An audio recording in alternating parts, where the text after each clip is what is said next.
ساعدني يا رحمن اشرح صدري قرآن املأ قلبي قرآن واصلح حياتي. Dulu profesor dapat gelar profesor setelah berumur 40.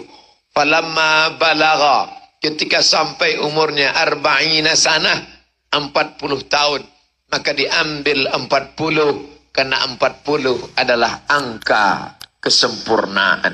Laki-laki yang sudah sampai umur 40, perempuan yang sudah usia 40 tak juga bertaubat, ingatlah umurmu sudah sampai ambang batas. Mudah-mudahan yang hampir-hampir 40 segera bertaubat. Bukan berarti yang 17 silakan buat dosa. Artinya segera mengingat kematian. Bahkan Imam Jalaluddin Abdurrahman As-Suyuti ketika sampai umurnya 40, ditinggalkannya jabatan, ditinggalkannya kekuasaan, membuat pondok kecil di tepi sungai Nil, malam tahajud berzikir mengingat Allah, siang puasa sunat menulis kitab.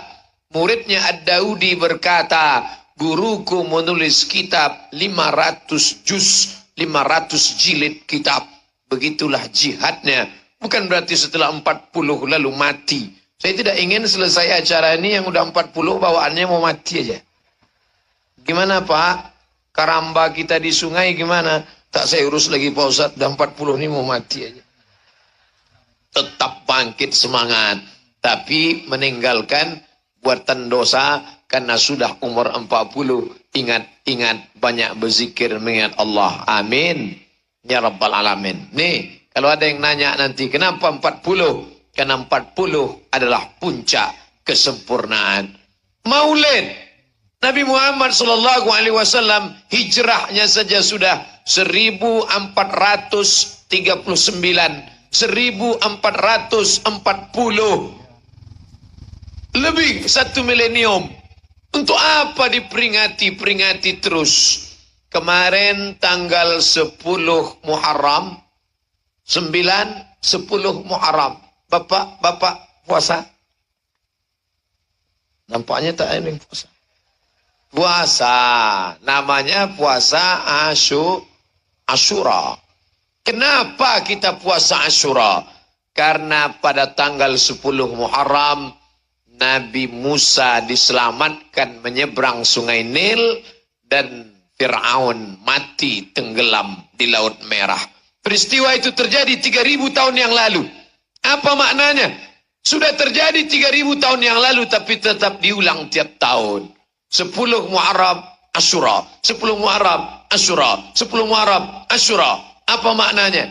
Bersyukur nikmat Allah selamatnya Nabi Musa alaihis salam. Bersyukur nikmat Allah tenggelamnya Fir'aun LA. Apa itu? Laknatullah alaih. Lalu apa pelajaran dari sini? Kalau tenggelamnya Fir'aun, selamatnya Musa boleh diulang 3000 tahun. Adakah nikmat yang lebih besar daripada selamatnya Musa? Ada. Apa itu? Datangnya Muhammad sallallahu alaihi wasallam. Maka kita ulang tiap tahun. Ini Abdul Somad ngawur. Ini mazhabnya mazhab ngawuriyah. Dapat dari mana ini?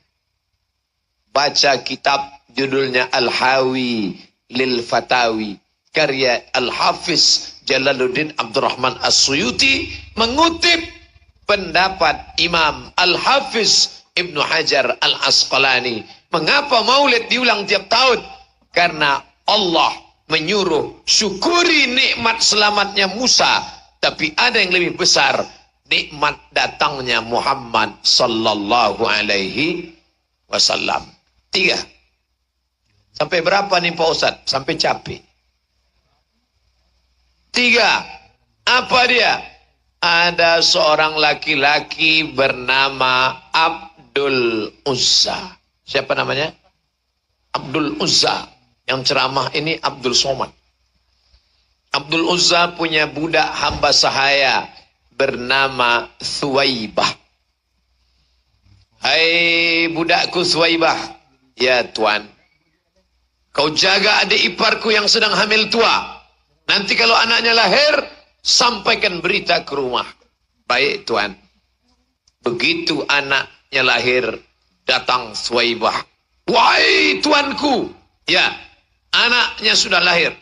Laki-laki apa perempuan? Laki-laki. Kalau perempuan, gali tanah, kubur hidup-hidup. Karena laki-laki senang betul Abdul Uzza. Kalau saya sebut Abdul Uzza banyak tak kenal. Kalau saya sebut nama kerennya, oh, Abdul Uzza. Siapa nama kerennya? Abu Lahab.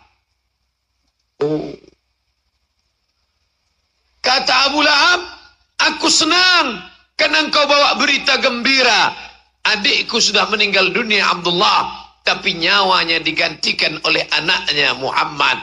Maka sejak hari ini engkau aku bebaskan, tak lagi jadi budak hamba sahaya. Hari Senin 12 Rabiul Awal.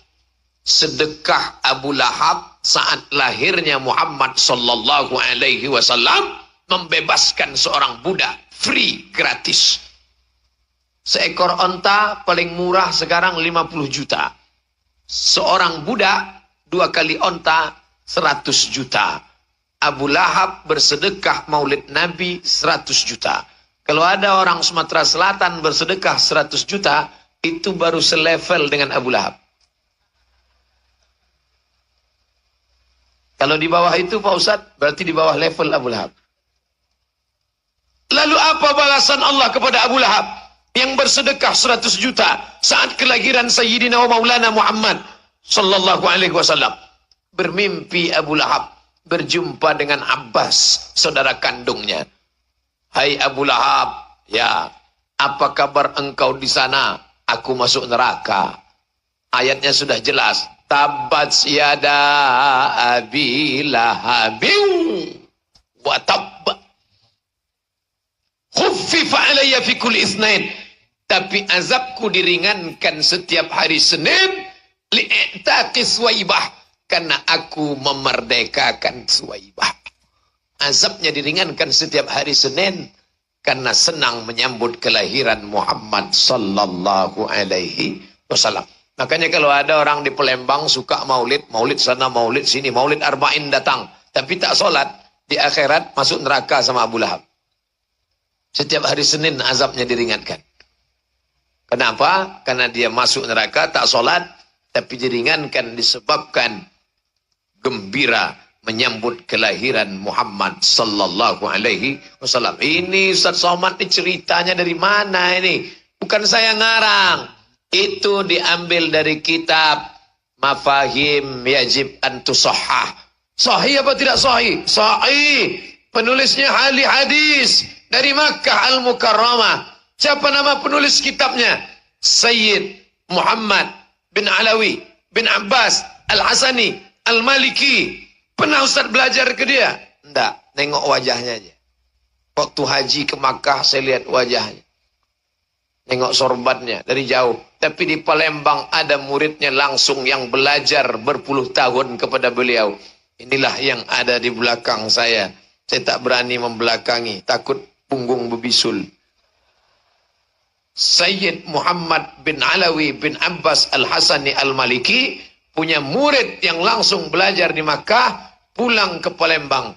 Inilah yang hadir pada malam hari ini, Sayyidi Omar Habib Omar Abdul Aziz, pimpinan pondok pesantren, sibuk, capek, lelah, banyak murid, tapi masih sempat datang kemari. Bukan mau mendengar ceramah, bukan mau mendengar tausiah, tapi karena ingin berjumpa dengan pecinta-pecinta Nabi Muhammad sallallahu alaihi wasallam. Kira-kira yang saya sampaikan ini jelas apa tak jelas? Jelas. Belum pernah saya ceramah tak jelas. Kalau ada yang ngejek-ngejek saya di internet tak jelas, dia tak punya paket. Betul? 4. Sengaja saya ceramah pakai poin-poin-poin. Biar supaya mereka yang nyari-nyari kesalahan saya kan bingung dia. Catat. Catat. 1, 2, 3, 4. Aku mau ngajar kalian, hai orang yang cari-cari kesalahan. Yang Ustaz tunjuk siapa? Kamera. Yang hadir di sini baik-baik semua insya Allah. 4. Apa dia? bahwa majelis kita ini tadi ada 5 bapak-bapak membawa anak.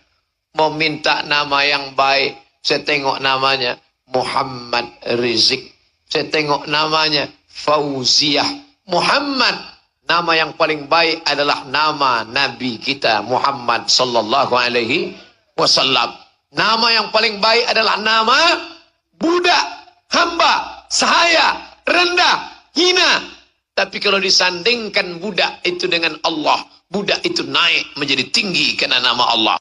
Budak bahasa Arabnya abdu. Sandingkan dengan nama Allah, Abdullah, Abdurrahman, Abdurrahim, Abdus Somad. Yang tak percaya bahwa budak kalau disandingkan namanya dengan nama Allah, naik derajatnya. Malam ini dibuktikan. Budak dari tanah, rendah, hina, bau, hitam, jelek. Tapi begitu disandingkan dengan nama Allah, naik derajatnya. Mana buktinya? Nih, naik ke atas. Makanya kasihlah nama anak macam nama yang tadi. Muhammad Rizik, Fauzia, Muhammad Altaf. Altaf, dari kata lutf, lembut. Altaf, anak yang terlembut. Karena orang tuanya ingin anak itu nanti walaupun dia jadi polisi, polisi yang lembut. Lembut hatinya datang maulid Nabi. Bukan berarti lembut tak mau razia, bukan. Hukum negara tetap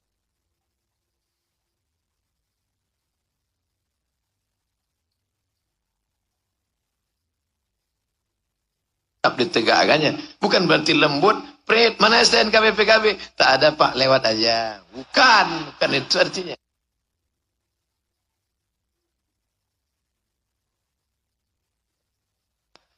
Lembut hatinya, hadir maulid Nabi, menolong syariat Allah Subhanahu wa taala. Amin. What is in a name? Apalah arti sebuah nama? Itu bukan ungkapan agama Islam. Itu ucapan Shakespeare dari Inggris, penulis novel Hamlet. Yang betul adalah nama adalah doa. Ya Muhammad Altaf, wahai engkau anakku, aku ingin kau seperti Nabi Muhammad sallallahu alaihi wasallam. Ya Muhammad Rizik, wahai anakku, aku ingin engkau seperti Nabi Muhammad dan engkau adalah rezeki yang terindah. Ya Fauziah, Fauziah diambil dari kata faza yafuzu, fauza, fauzia, engkau yang menang karena mengalahkan hawa nafsu, mengikuti kehendak Allah Subhanahu wa taala. Nama yang baik-baik, minta barakah bersama Sayyidi Al-Habib Umar Abdul Aziz, minta kasih nama, minta doakan. Ini sekarang orang kasih nama, siapa nama anak? Christina Aguilera, yang pusatnya itu Sumbul, penyanyi. Nama anak kamu siapa? Camry. Hah? Merek sedan Toyota tuh. Gini Pak Ustadz, kebetulan anak saya ini lahirnya 17 Agustus. Apa hubungan sama Camry? Kemerdekaan Republik Indonesia. Mantap. Tapi kasihlah di pangkal tuh embel-embel Muhammad Camry, Camry Abdillah, Camry Abdul Somad.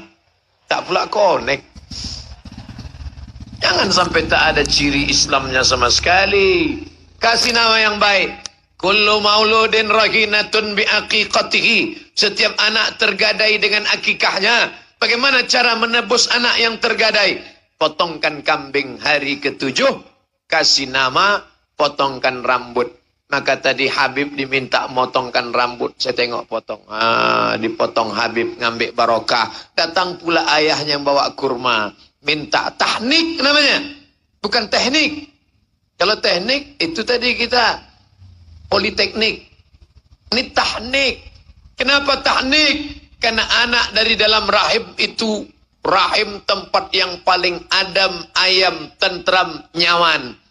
Makanya tak ada janin yang melompat keluar karena kepanasan. Tapi setelah lahir ke dunia, ada janin yang kedinginan, ada janin yang sampai biru bibirnya, maka dimasukkan ke dalam ruang pemanas itu. Apa namanya? Oven, apa? Hah? Inkubator.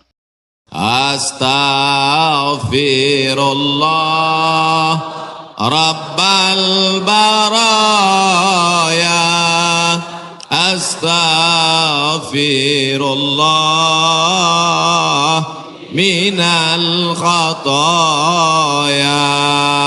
Bagi yang mau pakai lagu-lagu begitu, yang nggak suka lagu diam-diam aja. Astaghfirullahaladzim, astaghfirullahaladzim, astaghfirullahaladzim, astaghfirullahaladzim, astaghfirullahaladzim. Yang mau panjang astaghfirullahaladzim alladzi la ilaha illa huwal hayyul qayyum wa atubu ilaih.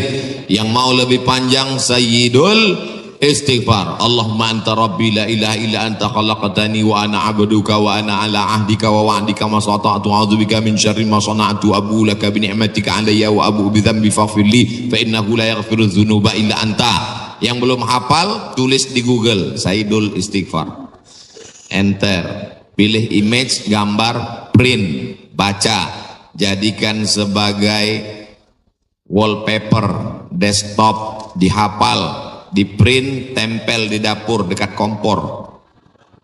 Pagi-pagi sambil masak, Allahumma anta rabbi la ilaha anta khalaqtani wa ana abduka. Siang masak, baca lagi, memperbanyak istighfar. Janji Rasulullah sallallahu alaihi wasallam, man lazimal istighfar, siapa yang memperbanyak istighfar, ja'alallahu lahu min kulli dhiqin makhraja, segala kesempitan hidupnya diberikan kelapangan, wa min kulli hammin faraja, segala kesusahannya diberikan kebahagiaan, wa razaqahu min haitsu la yahtasib, diberi rezeki dari jalan yang tidak disangka-sangka. Maka percaya enggak sama ucapan Nabi? Yang enggak percaya ya enggak apa-apa, lihat aja nanti. Corona sudah siap menyerang. Bapak Ibu yang dimuliakan Allah Subhanahu wa taala, tidak ada yang bisa menolong kita kecuali Allah. Tidak ada yang bisa menenangkan batin jiwa kita kecuali Allah. Maka ingat-ingat banyak-banyak Allah. Dosa kita banyak, silap kita banyak. Siapa yang tak berdosa angkat tangan. Yang enggak berdosa itu cuma 3. Orang tidur, anak bayi, orang gila. Dikatakan orang tidur sudah bangun dari tadi. Dikatakan anak bayi sudah akil balik. Yang ngaku nggak punya dosa, alternatif tinggal pilih nomor 3. Rufi'al qalamu an thalathatin, diangkat penanya, catatan amalnya tidak berjalan dari 3 orang. Semua kita ini ada buku catatan amalnya. Iqra kitabak, baca buku catatan amalmu, kafa binafsikal yauma alaika hasiba. Cukuplah buku itu sebagai penghitung, pencatat segala perbuatanmu. Tapi ada orang yang tidak dicatat amalnya. Anin naim hatta yastayqiz, orang tidur sampai bangun. Anis sabi hatta yahtalim, anak kecil sampai mimpi akil baligh. Anil majnun hatta yafiq, orang gila sampai sembuh. Mudah-mudahan semuanya diberikan Allah kebaikan, sehat, zahir dan batin. Amin. Nabi berapa kali beristighfar? 1 kali. Wallahi demi Allah, inni la astaghfiru ila rabbi wa atubu ilaih. Aku beristighfar 1 hari, kata Nabi, mi'ata marrah, 100 kali sehari. Istighfar Nabi 100 kali. Ini 20. 1, 2, 3, 4, 5, 6, 7, 8, 9, 10, 11, 12, 13, 14, 15, 16, 17, 18, 19, 20, 21, 22, 23, 24, 25, 26, 27, 28, 29, 30, 31, 32, 33. 33, 66, 99. Jadi 3 kali ulang. 1, 2, 3. Kanan, kiri, kanan. Tapi ada juga ustadz yang melarang jangan istighfar pakai tangan kiri, karena kiri untuk cebok. Ada jamaah yang pakai kiri. Pas ditegur sama kiai, kamu kenapa pakai kiri? Saya ceboknya kanan. Bapak Ibu yang dimuliakan Allah SWT, yang penting niatnya baik. Yang biasa pakai tangan kanan bagus, yang mau pakai tangan kiri juga mubah, tidak sampai kepada haram, tapi pakai adab-adab baik. tiga. Ini kadang baru tasbih, takbir, tahmid, baru istighfar 3 kali sudah berhenti. Assalamualaikum warahmatullahi wabarakatuh. Assalamualaikum warahmatullahi wabarakatuh. Gimana Allah mau mengampuni? Istighfar itu artinya memohon ampun dosa. Syarat ampun dosa mesti ada 3. Yang pertama, an-nadamu fil qalbi, menyesal dalam hati. Yang kedua, al-iqraru bil lisani, diucapkan dengan lisan. Yang ketiga, al-idmaru alla ya'uda ilaihi abadan, tekad kuat untuk tidak kembali kepada dosa untuk selamanya. Wabah penyakit sudah dekat, tetap juga dalam dosa, silakan. Neraka jahanam sudah siap. Masih juga tidak mau bertobat, silakan. Malaikat maut sudah siap. Satu hari malaikat maut menatap wajah kita 70 kali. Dari mulai bangun tidur tadi, malaikat maut sudah menatap kita, dia tatap. Kalau dia orang itu berbuat baik, dia mohonkan ampunan. Kalau berbuat dosa, silap dan salah, dia sudah mau cabut. Kata Allah, malaikat maut, jangan cabut dulu. Kenapa? Waktunya belum tiba. Ini banyak yang udah dilihat malaikat maut. Cuman kita tidak melihat. Kenapa Allah tidak tunjukkan malaikat maut, Ustaz? Tuyul aja takut. Oh, ngelihat malaikat maut. Tapi yang dimuliakan Allah Subhanahu wa taala, maka tidak ada jalan lain kecuali bertaubat dan memperbanyak istighfar. Bapak Ibu yang dimuliakan Allah Subhanahu wa taala, amalan yang kedua adalah banyak-banyak bersolawat. Cuman kadang ada orang ini solawatnya, saya solawat mesti pakai lagu-lagu Pak Ustaz. Salatullah salamullah.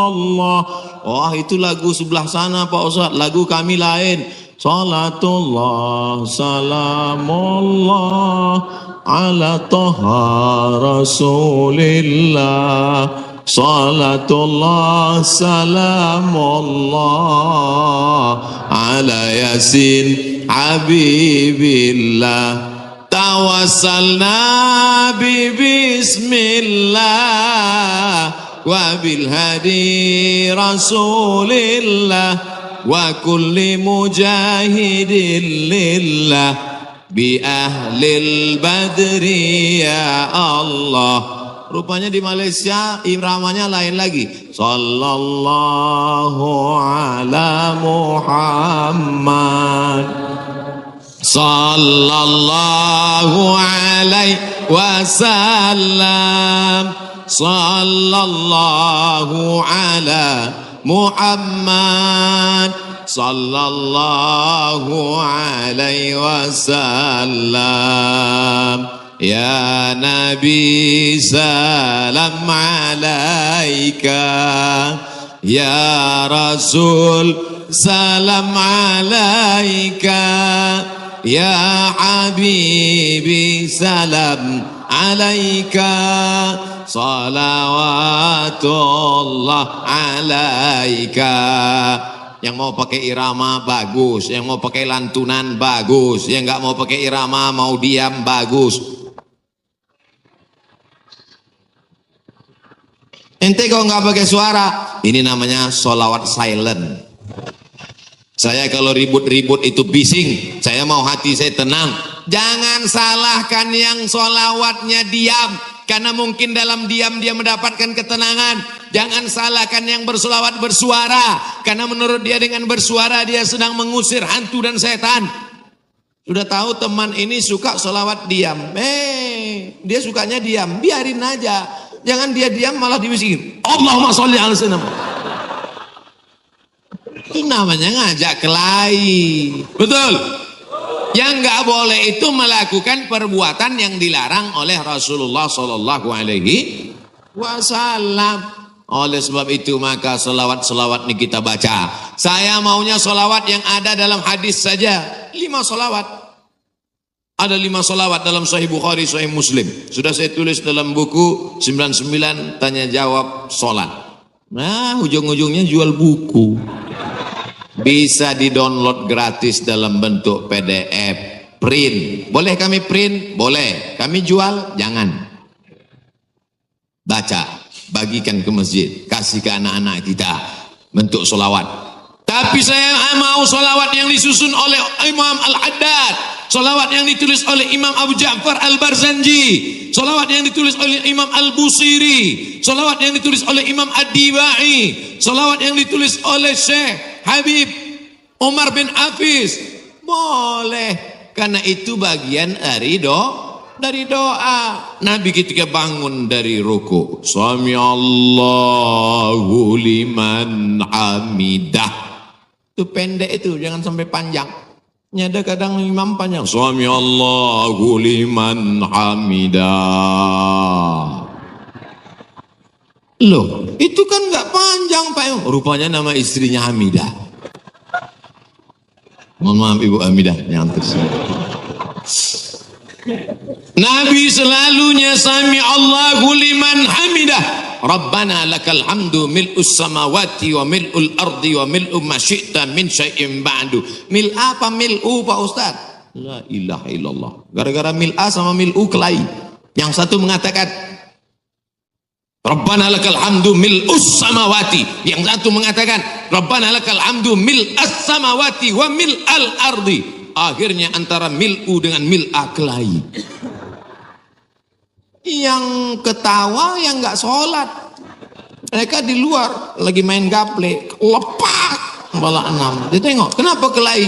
Kenapa mereka kelahi dalam masjid? Gara-gara mil'a dan mil'u. Wah, masih solid kita. Maka sudah bersolawat. Tulis itu bagus di grup-grup, di FB, di Instagram. Sudahkah Anda bersolawat hari ini? Komen sudah. Sudahkah Anda bersolawat hari ini? Sudah. Ada satu komen. Anda risau dengan berat badan, minumlah susu. Apa ini? Bapak Ibu ada yang kena seperti itu? Saya pikir saya aja. Itu saya selalu buat komen itu. Marilah kita berselawat kepada Rasulullah. Jamaah komen. Allahumma sholli ala sayyidina Muhammad. Allahumma sholli ala Muhammad. Allahumma sholli ala Muhammad. Ada satu. Anda terlalu kurus, minum susu ini. Saya pikir yang dapat cuma saya. Iklan-iklan aja. Tapi selawat dulu. Betul? InsyaAllah. Man shalla alayya salatan. Siapa yang berselawat kepadaku satu kali, sallallahu alaihi biha asra, Allah berikan dia ke 10 kebaikan. Anaknya baik-baik, negerinya baik-baik, badannya baik-baik, lingkungannya baik-baik, semuanya kebaikan dia dapatkan. Huttat anhu asara sayiat, 10 dosanya dihapuskan. Huttat digugurkan, huttat ditutupi. Wa rufi'at lahu 'ashara darajat, dinaikkan 10 derajat tingkatan kemuliaan. Saya yakin dan percaya ini yang berada di atas ini pastilah mereka yang rajin bersolawat, makanya dinaikkan derajat mereka. Selamat. Langsung katanya Pak Ustadz, kalau solawat itu 10, kenapa cuma lantai 2? Anak tangganya lebih 10. Nah, itulah. 2 kemungkinan, karena rajin solawat atau lambat datang. Oh tidak, karena di sini perempuan dimuliakan. Siapa yang mengatakan perempuan dihinakan? Siapa yang mengatakan perempuan tak boleh masuk tempat ibadah? Justru di tempat kami Ustadz, perempuan dimuliakan, diletakkan di tempat yang tinggi. Betul?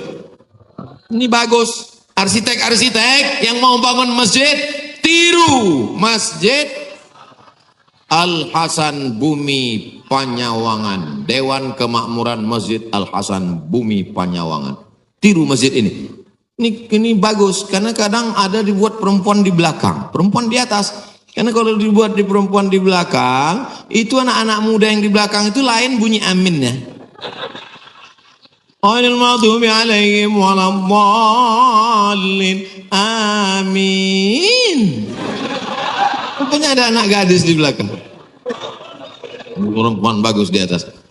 Bapak Ibu nanti insya Allah umur panjang, badan sehat, bisa ke Masjid Hasan II di kota Casablanca. Ibu kota Maroko, tempat saya kuliah, nama negaranya Maroko. Ibu kotanya tulisannya Casablanca. Cara bacanya Casablanca. Casa artinya rumah, Blanca artinya putih. Casablanca rumah warna putih. Bahasa Arabnya ad-darul bayda, dar rumah, bayda putih. Rumah putih. Di sana ada masjid di tepi laut Mediterania, dibangun oleh Raja Hasan II, dan perempuan dibuat di atas. Laki-laki semua khusyuk di bawah. Saya kira ini meniru arsitektur masjid dunia, insya Allah. Cantik luar biasa. Ada kaligrafinya, Masya Allah. Saya yakin semua orang yang masuk ke masjid ini semua berdecak kagum seperti melihat kucing.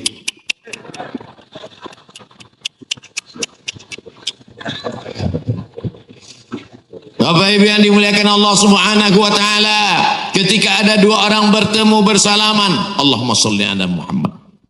Kenapa dua orang ini bersalaman kok bersolawat? Karena kata Nabi, majlis yang tidak diisi solawat, majlis itu menjadi majlis antanajifah, majlis bangkai, majlis busuk, majlis berbau, majlis berulat. Majlis kita ini menjadi majlis bangkai, busuk, berbau dan berulat. Makanya pembawa acara, protokol, tokoh masyarakat ketika memberikan kata sambutan, Alhamdulillahirrabbilalamin, wassalatu wassalamu ala ashrafil anbiya wal mursalin. Dia menyampaikan solawat. Khatib naik ke atas mimbar. Mana mimbarnya? Khatib naik ke atas mimbar hari Jumat. Alhamdulillah, wassalatu wassalamu ala rasulillah. Maka dengan itu cukuplah rukun khutbahnya menurut mazhab Syafi'i. Salawat jangan main-main. Doa tidak akan sampai ke langit. Doa tergantung antara langit dan bumi kalau tidak menyebut namanya. Makanya dalam doa, a'udzubillahi minasyaitonirrajim, bismillahirrahmanirrahim, alhamdulillahirabbil alamin, wassalatu wassalam ala asyrafil anbiya wal mursalin. A'udzubillahi minasyaitonirrajim, innallaha wa malaikatahu yusalluna 'alan nabi ya ayyuhalladzina amanu, hai orang beriman, sallu alaih, berselawatlah kamu kepadanya, wasallimu taslima. Sahabat semua tahu cara bersalam. Assalamualaikum ya Rasulullah, assalamualaikum ya Habibullah, assalamualaikum ya khaira khalqillah, assalamualaikum ya safwatallah, assalamualaikum ayyuhan nabiyyu wa rahmatullahi wa barakatuh. Kaifa nusalli alaika? Kami sudah tahu cara bersalam.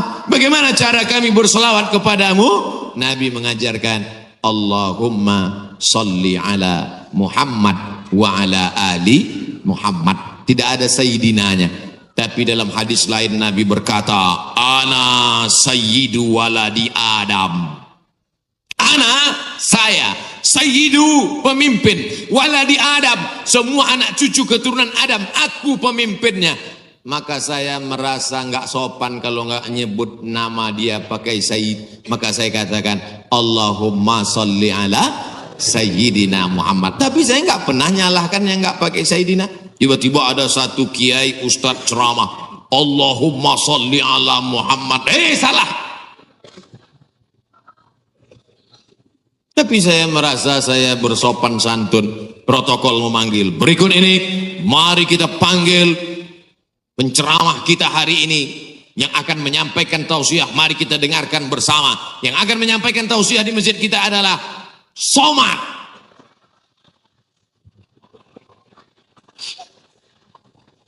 Protokol menyebut begitu panjang nama. Yang akan menyampaikan tausiah adalah Al-Mukarram Sahibul Fadilah Profesor Dr. Abdul Somad LC MA, sedikit lagi almarhum. Saudara yang dimuliakan Allah Subhanahu wa taala, itu hanya tata krama, sopan santun, adat istiadat yang memuliakan Rasulullah sallallahu alaihi wasallam. Jangan sampai kelahi hanya gara-gara masalah sepele, pulang dari masjid benjol. Oh kenapa? Gara-gara Sayyidina. Na'udzubillah. Yang penting bersolawat, istighfar, taubat, sudah. Banyak solawat, sudah. Apalagi yang ketiga, shadaqatus sirri tadfa'u mitatas su'i. Memperbanyak sedekah sirri, diam-diam, menolak mati jelek, mati buruk, musibah, malapetaka dan bencana. Sedekah diam-diam. Pak, saya mau sedekah. Iya, tapi saya mau mengamalkan sedekah diam-diam. Jangan tulis nama saya. Kami pengurus masjid mau nulis di dinding Pak, whiteboard. Jangan. Kalau mau tulis hamba Allah aja. Berapa Pak? 2.000.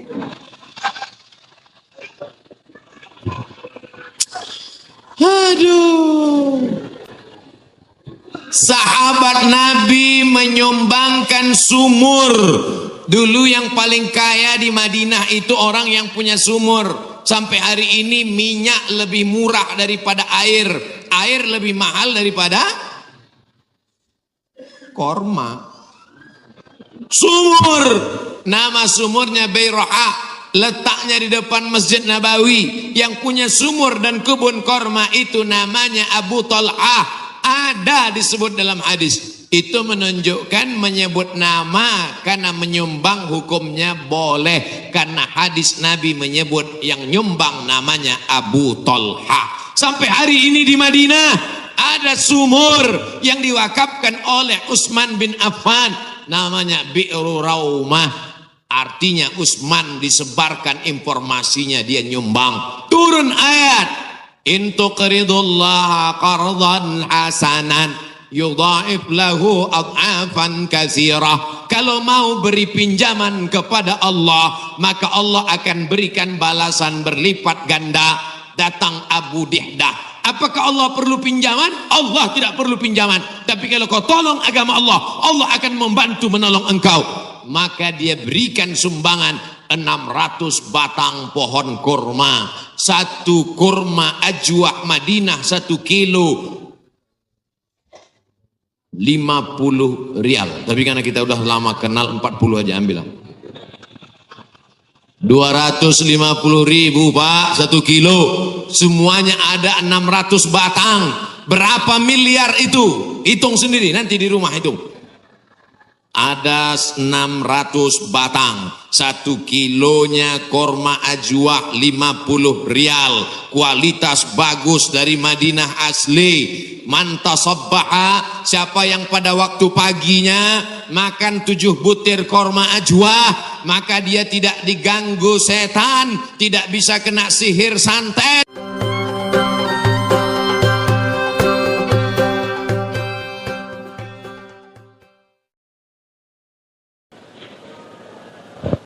Nabi Muhammad SAW pertama kali sebelum ke Madinah itu ada 2 kali hijrah. Hijrah yang pertama dia tak ikut.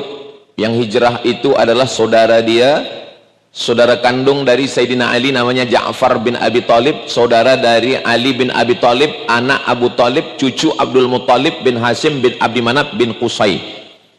Tapi Nabi tak ikut. Selepas itu kemudian mereka pun balik lagi. Tempat hijrahnya namanya Habasyah. Orang sekarang menyebutnya Ethiopia. Turun dari Makkah ke bawah Yaman sekarang. Dari Yaman menyeberang Laut Merah ke Djibouti. Dari Djibouti masuk ke Ethiopia, Habasyah. Muslimnya minoriti sekarang. Sebab Habasyah itu dipimpin oleh seorang raja Kristen namanya Najran. Namanya Najasyi. Najasyi ini kemudian mendengar cerita tentang Nabi Muhammad SAW, lalu dia tanya kepada Ja'far bin Abi Thalib, ada seorang nabi di negeri kamu? Iya. Siapa namanya? Muhammad SAW. Dia ada bercerita tentang Isa, anak Maryam. Kata Ja'far, dia ada bercerita tentang Nabi Isa. Coba ceritakan ke saya bagaimana Isa.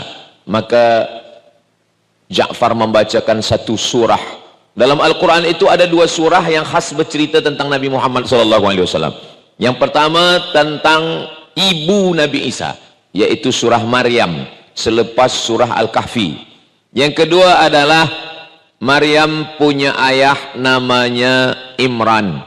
Imran punya istri namanya Hannah. Hannah lama tidak punya anak, dia bernazar, inni nazartu laka ma fi batni muharrara, saya bernazar nanti kalau saya punya anak saya akan jadikan dia muharrara. Muharrara dalam tafsirnya khalisan li khidmati Baitul Maqdis. Dia tidak akan menjadi peniaga, dia tidak akan menjadi petani, dia hanya menjadi pelayan Baitul Maqdis. Falamma wada'atha qalat rabbi inni wada'tuha unsa.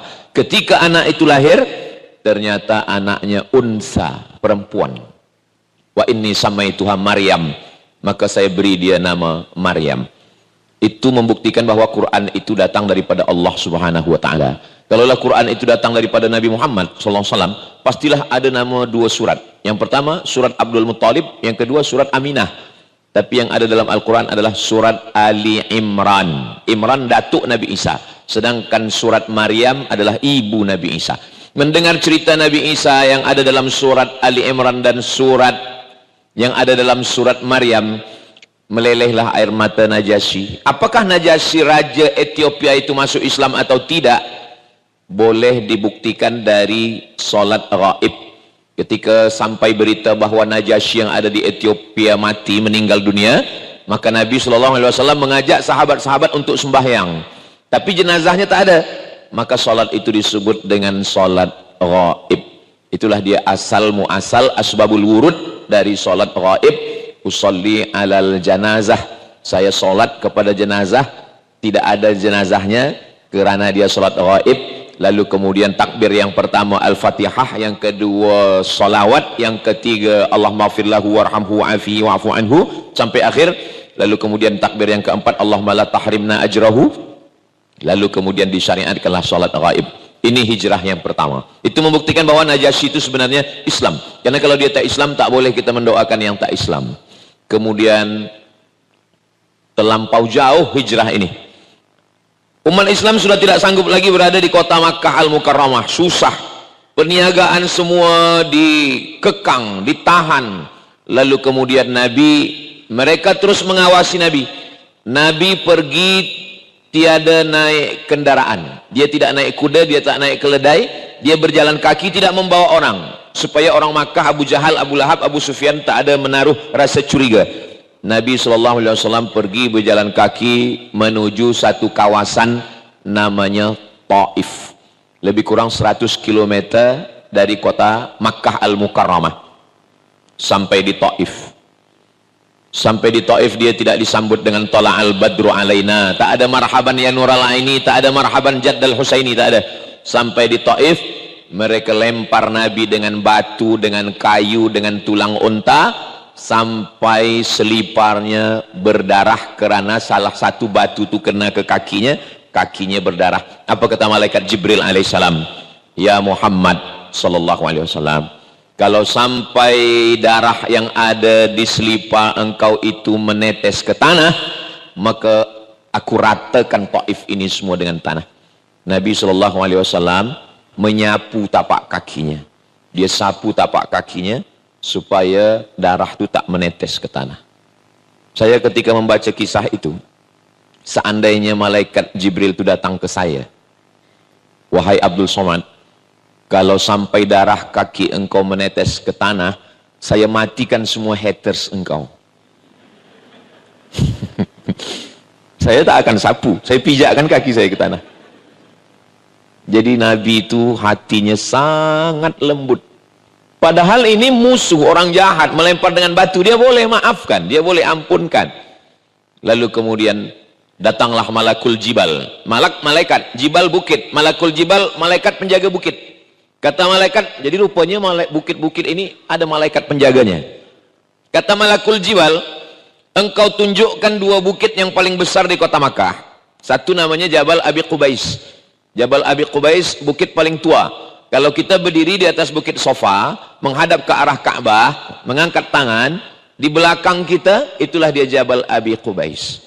Tapi jamaah bila saya bagi tahu macam tu, bila dia keluar dari masjid, Kata Ustaz Somad, ada Jabal Abi Qubais, yang ada istana raja.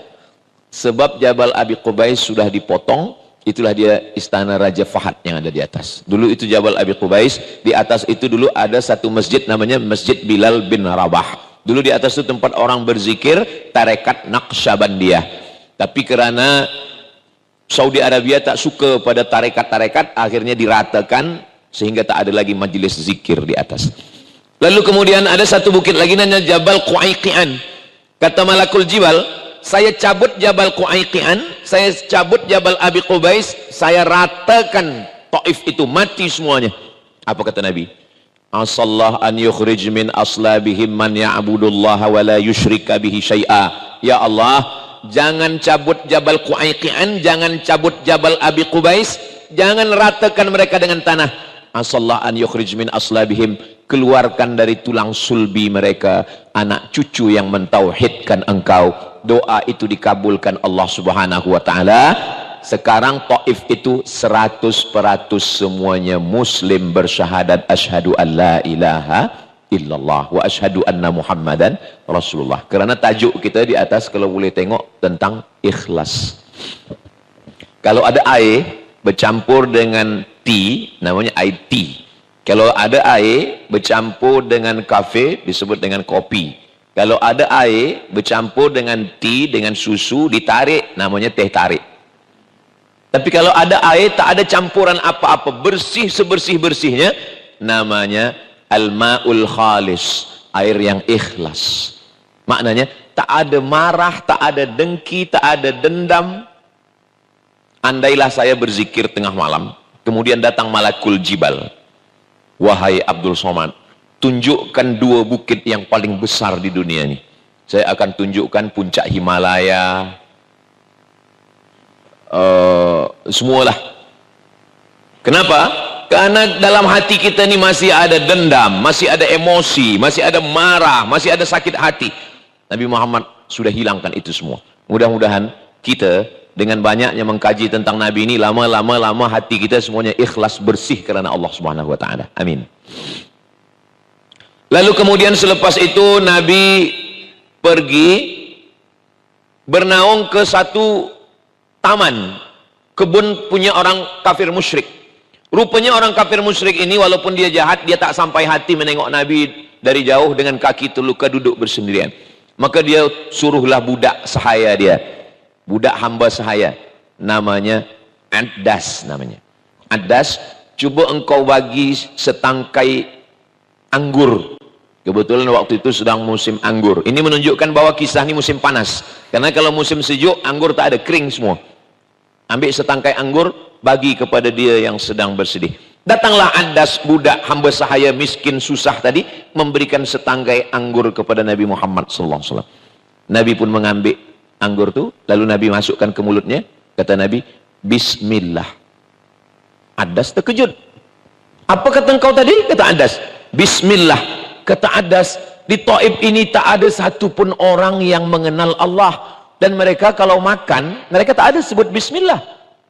Engkau dari mana? Kata Addas. Kata Nabi Muhammad SAW, saya dari Makkah. Dari mana engkau tahu sebelum makan baca Bismillah? Sebab Allah mengajarkan kepada saya, Samillah, baca Bismillah. Kata Addas, di kampung saya pun kami membaca Bismillah. Lalu Nabi bertanya, engkau dari mana? Saya dari kampung Yunus bin Matta. Rupanya dia dari kampung Nabi Yunus. Kata Nabi Muhammad SAW, Yunus itu adalah saudara saya, sebab kami sama-sama Nabi utusan Allah. Addas langsung bersimpuh ke lutut Nabi, mencium dan memeluk tangan Nabi Muhammad sallallahu alaihi wasallam. Karena itulah orang yang dia tunggu selama ini. Rupa-rupanya Addas ini ahli kitab. Alladzina atainahumul kitaba ya'rifunahu kama ya'rifuna abna'ahum. Orang ahli kitab, mereka mengenal Nabi Muhammad SAW sebagaimana mereka mengenal anak kandung mereka sendiri. Mereka tak perlu kenal lama-lama. Cukup sekali waktu makan baca Bismillah, dia dah tahu. Ini pasti adalah salah satu dari utusan Allah Subhanahu wa taala. Jadi kalau ada kawan kita, sahabat kita makan tak baca Bismillah, mungkin ini orang Taif sebelum Islam. Bismillah.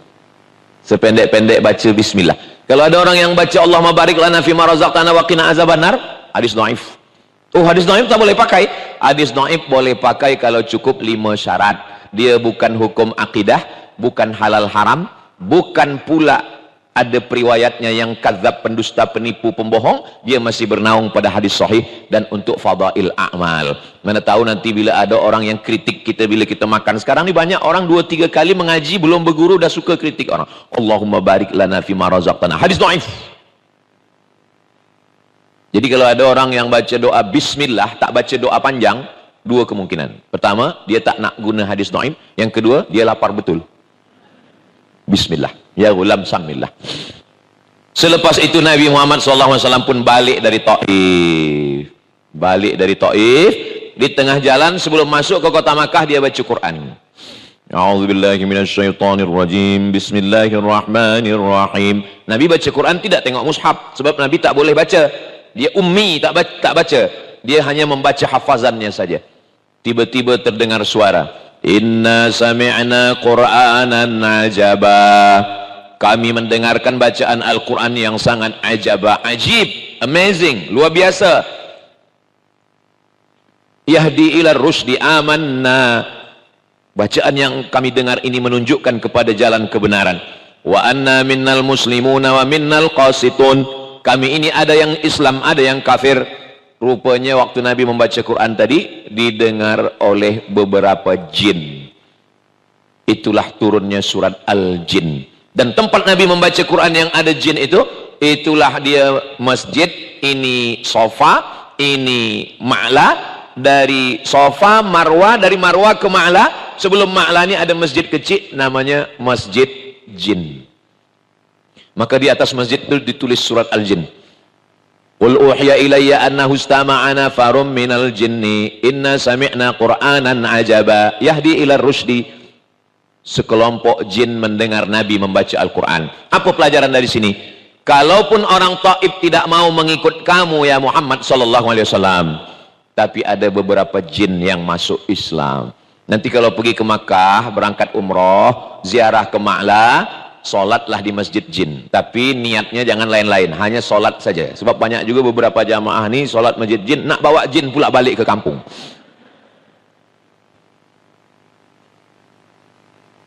Ustaz Abdul Somad, apa hukumnya berkawan dengan jin? Saya pernah ditanya jamaah, kata saya ni orangnya susah nak percaya. Sedang manusia aja saya payah percaya. Apalagi jin. Jadi tak usah mencari kawan-kawan yang lain. Andai saya sedang berzikir, afdalul zikri fa'lam annahu la ilaha illallah. Tiba-tiba datang jin. Hai Abdul Somad, saya adalah jin. Saya nak berkawan dengan kamu. Saya akan jawab, saya tak perlu kawan. Sebab follower saya 9 juta di Instagram. Sombongnya Ustaz Somad. Bukan sombong. Maksud saya yang belum follow lah.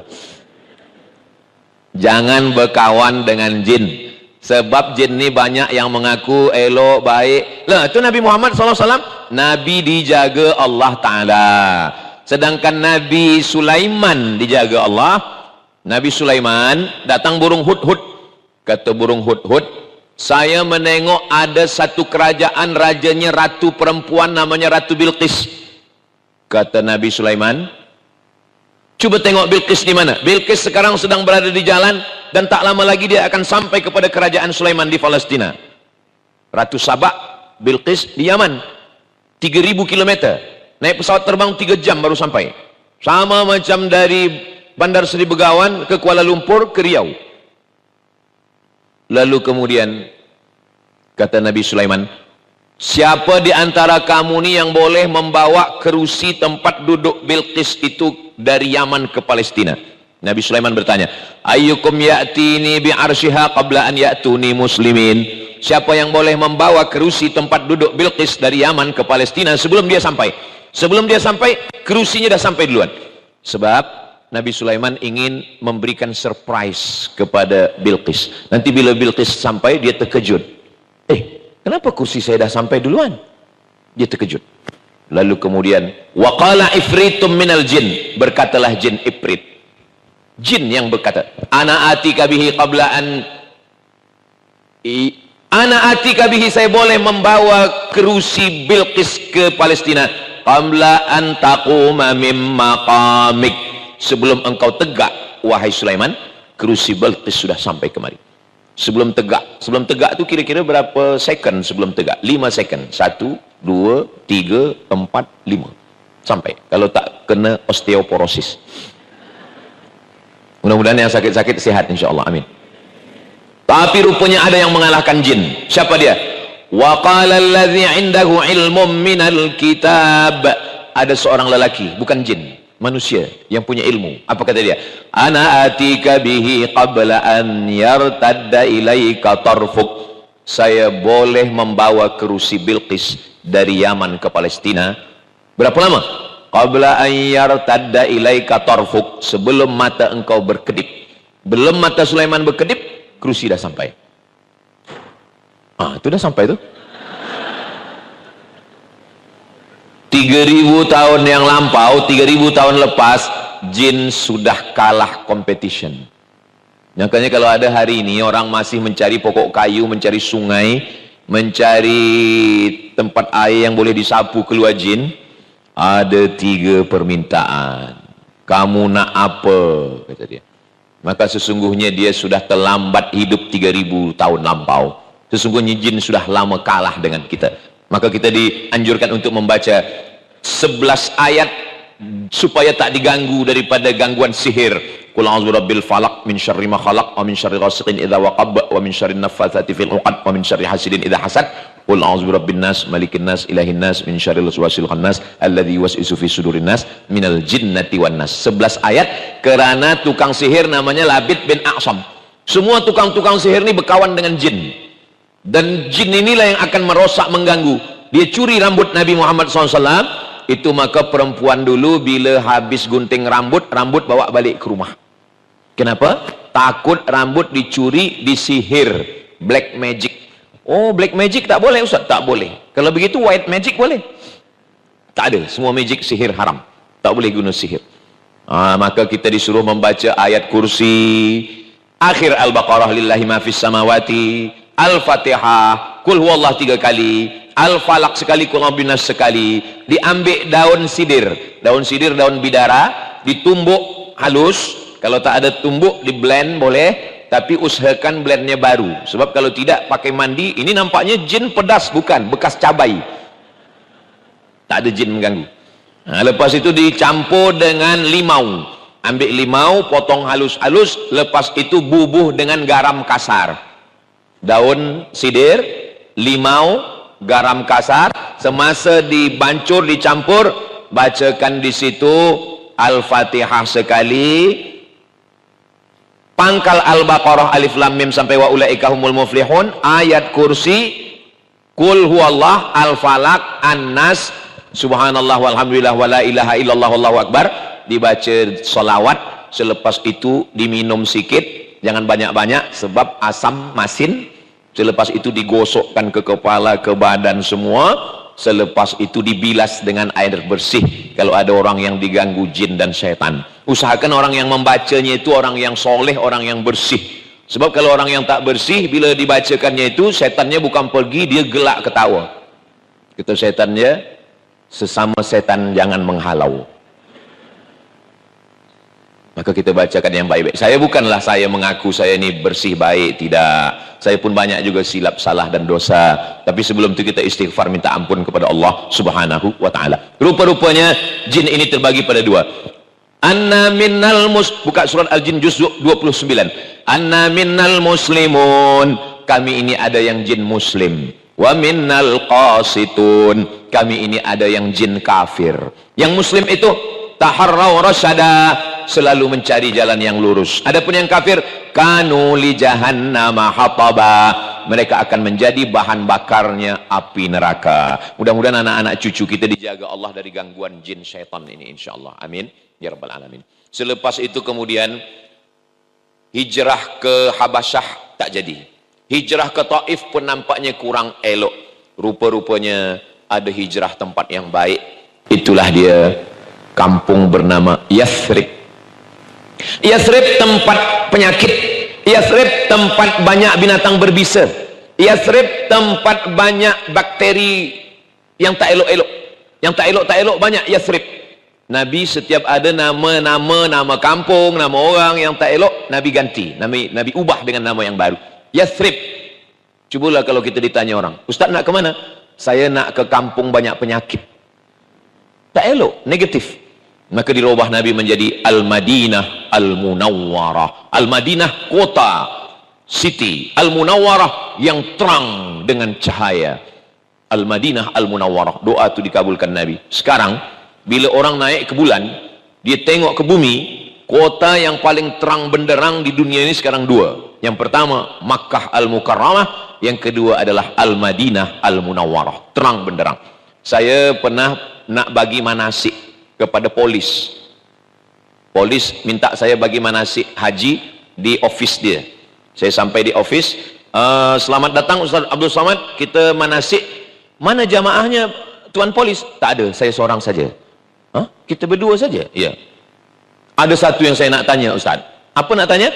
Saya biasa kalau saya nak pergi ke suatu kota, saya cek dulu hotel saya di mana, nanti saya kerja urusan di mana, lalu kemudian dari hotel ke tempat saya kerja ni berapa kilometer jalannya. Terus apa yang nak tanya? Tapi Makkah Madinah ini Ustaz Abdul Somad, saya dah cek hotel saya di sini, Masjidil Haram di sini, Masjid Nabawi di sini. Terus apa masalahnya? Aplikasi alat yang saya pakai nak tengok tu tak boleh tengok sebab terlampau terang. Macam mana ni Ustaz? Kata dia. Saya jawab, saya pun baru tahu sekarang. Dia polis, dia nak guna alat nak tengok tu pun tak boleh cek. Sebab apa? Sebab terlampau terang benderang. Orang kalau terlampau terang, kalau kita tengok lampu yang terlampau terang, mata kita silau, tak boleh. Itu maka puan-puan jangan terlampau banyak pakai skincare. Nanti suami balik silau, kata dia. Nah, sampai mana cerita kita tadi? Lalu kemudian Nabi Muhammad SAW pindahlah ke kota Al-Madinah Al-Munawwarah. Berawalnya hijrah ini daripada hari Khamis. Masya Allah, tabarakallah. Kita masa membuat jadual ini tak ada kita tengok hari Khamis semalam, hari ini hari Jumat. Dan memang hijrah ini berawal daripada hari Khamis. Pada hari Khamis berkumpullah semua kepala-kepala suku, kabilah-kabilah yang ada. Apa agenda mereka? Bagaimana membunuh Muhammad sallallahu alaihi wasallam. Bagaimana cara kita membunuh dia? Yang satu mengatakan, kita ikat tangan kaki dia, kita letakkan dia di samping Ka'bah, kita kurung dia dalam box, jangan bagi makan, jangan bagi minum. Biarkan dia mati kering di samping Ka'bah sebab panas. Yang satu tak bersetuju. Kata satu kepala suku, itu kita buat. Kata yang satu, saya tak bersetuju. Sebab apa? Sebab dia punya banyak pengikut. Nanti kalau pengikut-pengikut budak hamba sahaya yang kuat-kuat, budak-budak hitam dari Habasyah ini menengok tuan mereka disakiti, mereka nanti akan mengamuk, akan terjadi revolusi dan kita semua akan mati. Okey, ada idea lain? Yang satu mengatakan, kalau begitu kita hantar saja dia ke tempat yang jauh. Selepas kita hantar dia tempat jauh, kita tenang, kita selesa, tak ada lagi yang ganggu kita di kota Makkah. Ini pun tak boleh. Sebab dia bercakap mulutnya manis. Orang semua nanti akan ikut dia. Bila dia pergi ke suatu tempat yang jauh, nanti di sana dia akan banyak pengikut, nanti dia akan balik ke Makkah, dia akan bunuh kita semua. Macam mana? Ada satu, ada idea. Saya ada idea. Macam mana? Nanti malam, tengah malam, kita masukkan seorang belia pemuda, dia bawa satu pedang, dia pancung kepala Muhammad sallallahu alaihi wasallam. Senang saja. Saya pun tak bersetuju, kata pengetua. Kenapa? Karena Muhammad ini bukan orang kecil. Muhammad anak Abdullah, Abdullah anak Abdul Muttalib, Abdul Muttalib anak Hashim, Hashim anak Abdi Manaf, Abdi Manaf anak Qusay, Qusay keturunan Adnan, Adnan keturunan Ismail, Ismail anak Ibrahim alaihissalam. Mereka ni bangsawan. Kalau di kampung saya namanya bangsawan. Bangsawan itu bangsa yang hidup di awan. Tinggi. Dia ini bukan orang biasa. Kalau sampai Muhammad sallallahu alaihi wasallam, kalau sampai dia mati terbunuh, semua Bani Hashim, Bani Qusay, Bani Abi Manaf, Bani Abi Muttalib akan mencari dan kita akan mati. Lalu kemudian mereka pun lama terdiam. Macam mana cara membunuh? Oh, saya ada idea. Macam mana? Suku kita semua berapa? 14. Jangan seorang yang bunuh. Kalau seorang yang bunuh nanti dia akan dicari. Lalu macam mana? Setiap suku kirim belia yang paling kuat tenaganya dan paling panjang pedang. Satu suku, dua suku, tiga, kabilah, semua 14 orang, nanti dia akan pancung kepala Muhammad sekali pancung, dan kalau beramai-ramai yang buat salah, siapa yang nak ditangkap? Betul juga. Siapa yang punya idea ini? Namanya Abu Jahal. Abu, bapa. Jahal, bodoh. Abu Jahal, bapa bodoh. Kenapa idea dia elok? Kalau untuk yang baik, dia bodoh. Tapi kalau untuk yang jahat, dia smart. Nah, jadi kalau ada kawan kita, jiran kita, sahabat kita, bila kita tanya, macam mana kita nak selesaikan masjid ni? Dia bodoh. Tapi bila kita tanya, macam mana kita nak buat maksiat? Dia smart. Nah, ini namanya Abu Jahal. Macam mana kita nak bunuh Muhammad? Ayo kita buat ini. Bila kita buat? Dalam masa yang secepat-cepatnya, malam nanti. Hari Khamis malam Jumat. Hari Khamis malam Jumat, Nabi Muhammad sallallahu alaihi wasallam pun pergi ke rumah Abu Bakar Siddiq. Hari Khamis petang. Assalamualaikum ya Abu Bakrin Siddiq. Waalaikumsalam. Abu Bakar, malam nanti malam Jumat tengah malam kita hijrah. Kenapa malam ni kita hijrah ya Rasulullah? Sebab malam nanti ada 14 pemuda belia yang akan masuk ke rumah saya memancung kepala saya. Soalannya, kenapa Nabi Muhammad sallallahu alaihi wasallam tahu? Siapa yang bagi tahu mereka meeting pagi tadi? Rupanya masa berkumpul tadi semua berita itu sampai kepada Nabi Muhammad sallallahu alaihi wasallam. Yang membawanya siapa? Jibril alaihi salam. Kata malaikat Jibril, nanti malam ada 14 pemuda yang akan memancung kepala engkau, maka pergilah engkau. Maka malam itu Nabi pun keluar. Ketika mereka sedang berada di muka di hadapan rumah Nabi, mereka akan masuk, Nabi pun keluar. Itulah yang diceritakan dalam surat Yasin. Waja'alna min baini aydihim saddan wa min khalfihim saddan fa'ashaynahum fahum la yubsirun. Waja'alna min baini aydihim sadda. Kami jadikan di hadapan mereka ada dinding yang tinggi. Waja'alna min baini aydihim sadda, tinggi. Wa min khalfihim sadda, ada lagi dinding yang tinggi. Fa'aghshaynahum, kami tutup mata mereka. Fahum la yubsirun. Itulah kenapa kita baca Yasin malam Jumat. Supaya kita ingat hijrah bukan setahun sekali, tapi tiap malam Jumat. Waja'alna min baini aydihim sadda. Kenapa orang Islam tak pernah ingat hijrah malam Jumat? Tapi dia baca Yasin sebab bacanya cepat. Ja'un. Tak ada perenungan. Mestinya kita ingat, meleleh air mata kita tentang Nabi keluar rumah. Semua pemuda tu terpukau, terbodoh, terbuta, tertidur, tak nampak Nabi keluar. Nabi pun keluar. Selepas Nabi keluar baru mereka tersedar. Hah? Mana dia? Ini ayat cerita tentang hijrah.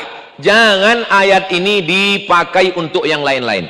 Sebab banyak juga orang lain gunakan ayat ini dia pakai motosikal, dia tengok ada polis di depan. Dia tak ada guna helmet. Waja'alna min baini aydihim saddan wa min khalfihim saddan fa arshaynahum fahum la yubsirun. Kata polis, saya hafal juga ayat itu. Kita sama-sama baca Yasin. Saya pun dengar juga tazkirah Ustaz Somad. Tapi kalau saya tengok di masa tazkirah di Hotel Rizkun awak tak ada, saya tonton streaming, kata dia. Maksudnya bahwa ayat-ayat itu jangan salah guna. Ini kadang banyak lelaki balik malam lambat pukul 12 supaya isteri tak tahu. Waja'alna min baini aydihim saddan wa min khalfihim saddan fa arshaynahum fahum la yubsirun. Dia hidupkan lampu. Welcome, kata dia. Lalu kemudian Nabi sallallahu alaihi wasallam dia tidak hijrah. Dia naik ke atas Jabal Thur. Kalau turun Iqra bismi rabbikal ladzi khalaq khalaqal insana min 'alaqin iqra wa rabbukal akramul ladzi 'allama bil qalam, Jabal Nur. Kalau tempat Nabi 3 malam di atas transit Jabal Thur. Bezanya tulisannya sama, alif lam waw ra, tapi yang satu titiknya satu, Jabal Nur. Yang satu lagi titiknya 3, Jabal Thur. Banyak orang balik umrah, balik haji bercerita kepada jiran dia, saya naik ke Jabal Thur, padahal dia naik Jabal Nur. Yang bercerita lupa, yang mendengar tak tahu. Sama-sama mengangguk. Tak apalah, beza sikit nur sama sur sama-sama di situ. Asal jangan suami salah jawab bila ditanya istri. Siapa nama istri abang? Sur. Rupanya Nur. Nah, itu boleh hijrah, pindah ke alam lain. Naiklah Nabi ke atas bersama dengan Abu Bakar Siddiq selama 3 malam. Malam Jumat, malam Sabtu, malam Ahad. Itu maka saya di mana-mana tazkirah hanya 3 malam. Saya sampai di Bandar Sebergawan hari Rabu.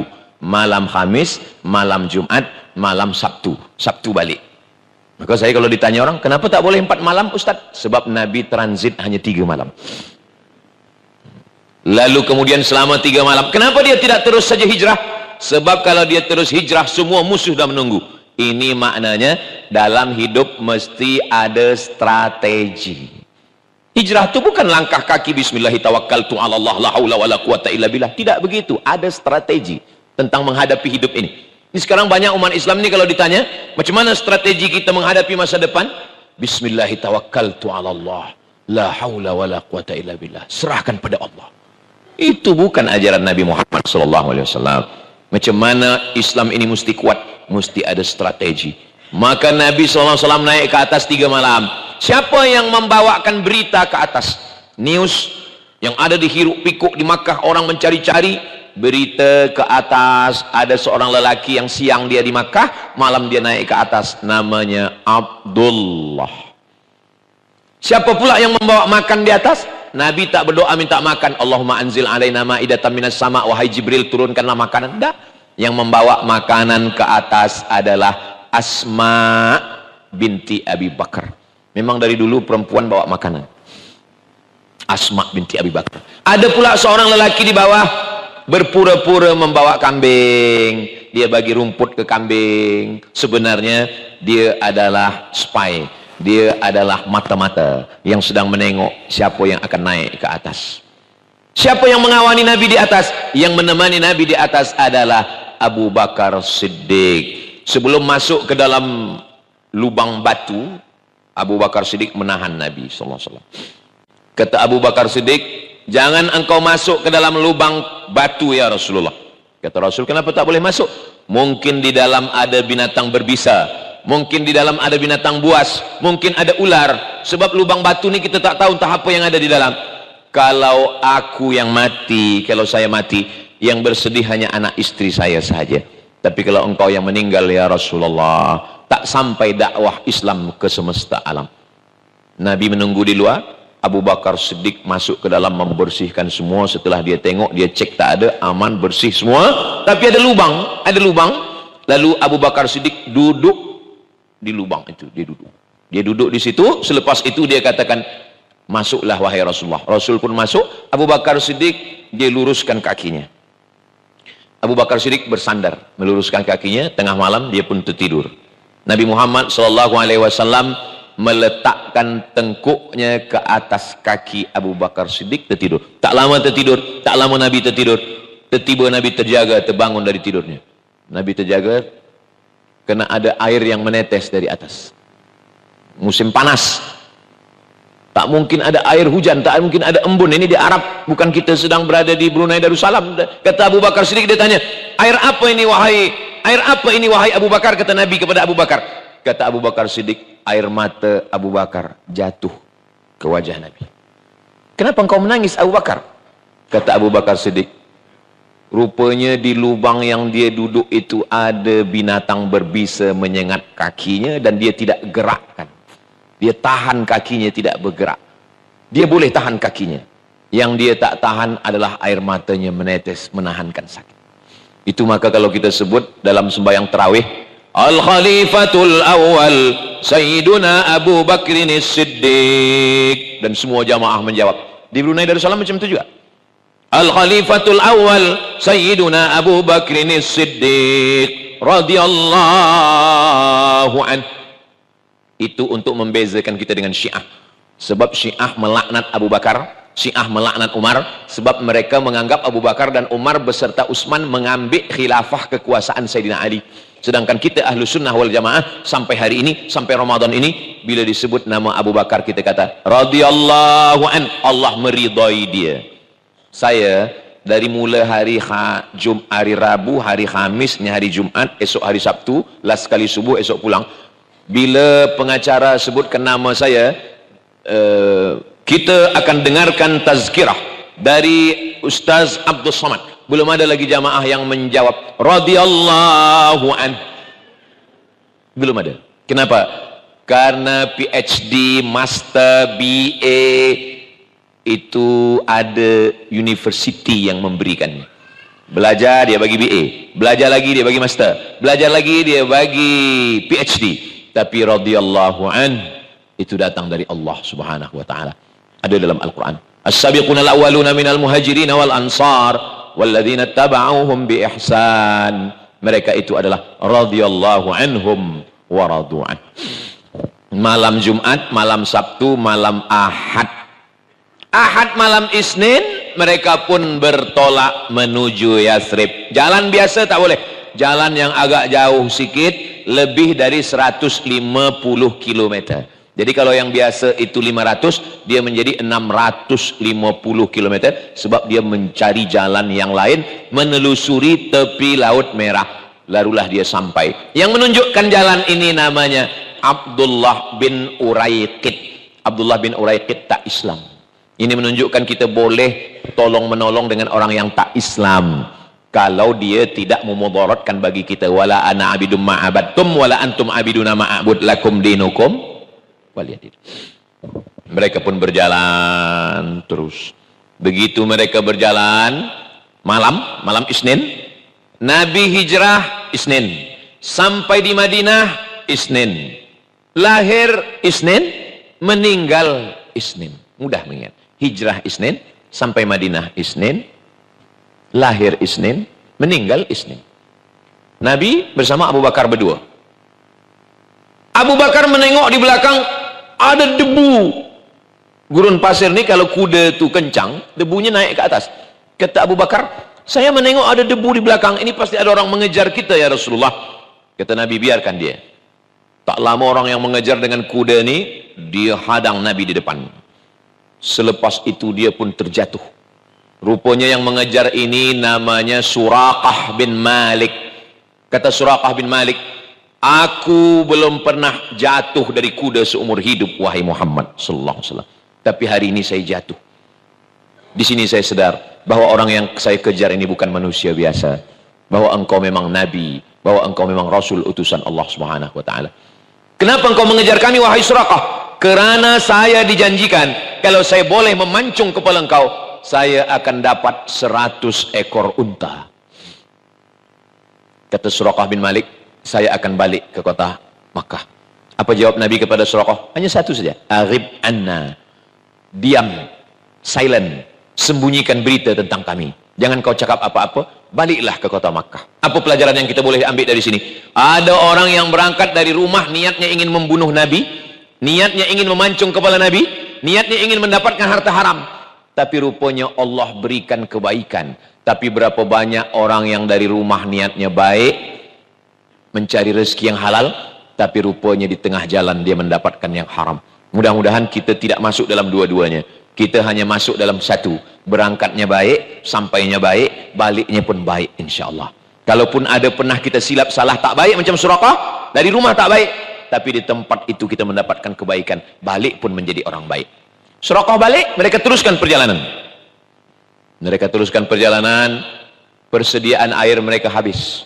Lalu kemudian mereka menengok ada tempat pengembalaan kambing, unta dan lembu. Ada tradisi orang Arab jahiliyah, walaupun orang Arab jahiliyah jahat, musyrik, kafir, tapi mereka sahak, mereka dermawan, mereka baik. Kalau kita musafir boleh minta susu kambing. Mereka sampai, Abu Bakar Siddiq meminta kepada penjaga, kata penjaga, ini sekarang sedang musim panas. Itu menunjukkan hijrah mereka musim panas. Kering, kambing-kambing kurus. Tapi kalau engkau nak cuba, cubalah. Abu Bakar Siddiq mencuba, disitulah nampak mukjizat Nabi Muhammad SAW. Nabi bacakan doa, lalu kemudian Abu Bakar Siddiq memeras, dapatlah susu kambing 1 cawan. Lalu kemudian cawannya ini dia sapu bagian bawah cawan itu. Abu Bakar Siddiq menyapu cawan sebab dia tidak ingin ada pasir yang jatuh ke kaki, ke baju Nabi.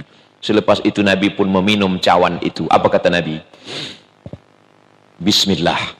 Selepas itu Abu Bakar menengok, kata Abu Bakar, fasyariban nabiyyu hatta irtawaitu.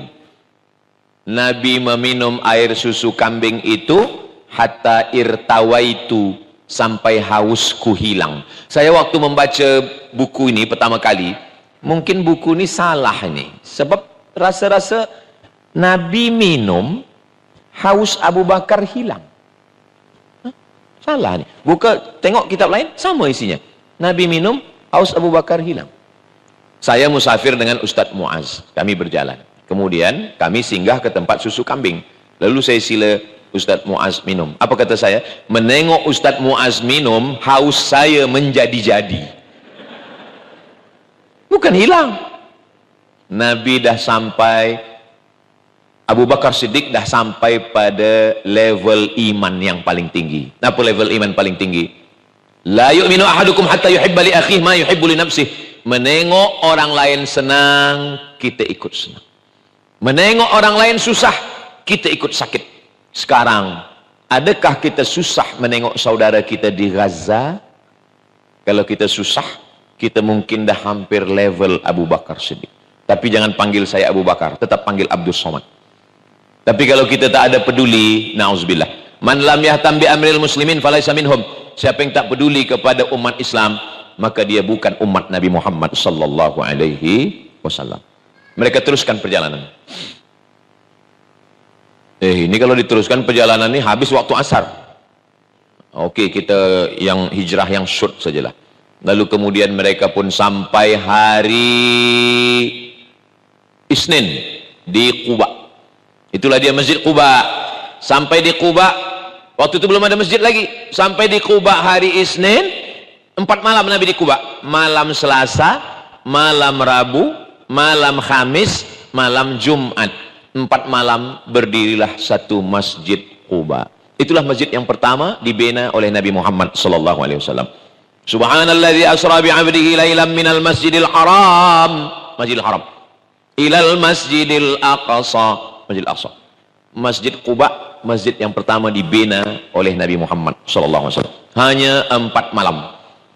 Di mana bumi dipijak, di situ langit dijunjung. Di mana lelaki bertanjak, di situ perempuan bertudung. Begitu kata orang Melayu. Tapi ada pantun Melayu yang lain. Di mana bumi dipijak, di situ masjid dan surau tegak. Mudah-mudahan anak cucu kita panjang umur, sehat badan. Mereka yang akan menegakkan surau-surau di Europe, di Amerika, itu yang akan menjadi amal jariah insyaallah. Amin. Ustaz Abdul Somad, saya buat surau juga di dalam hutan, tempat berdakwah, tempat orang fakir miskin susah. Lalu kemudian sampailah Nabi Muhammad SAW pada hari Jumat di Madinah. Semua ingin ajak dia. Satu nak jemput dia ke rumah ini satu. Kata Nabi, di mana unta saya berhenti, disitulah nanti saya akan turun.